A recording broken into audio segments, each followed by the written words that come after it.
What is going on, everyone? Welcome in today's video on how to download the game Overwatch 2 for free on your PC or laptop.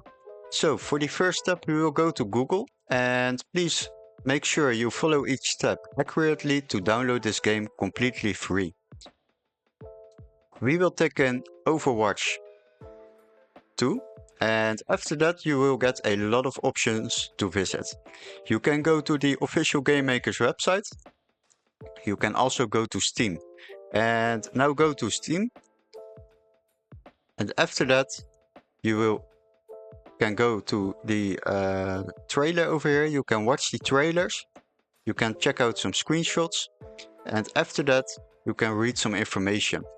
Now scroll all the way down to make sure you meet the system requirements, otherwise you are not able to download and play this game on your PC or laptop.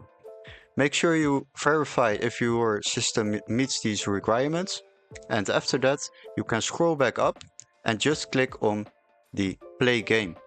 Once you have clicked it, this overview will be opened and they will ask you if you have already installed the Steam desktop application. If you don't have installed it yet, then click on No, I need Steam. If you already have installed Steam on your PC or laptop, then just click Yes, Steam is installed.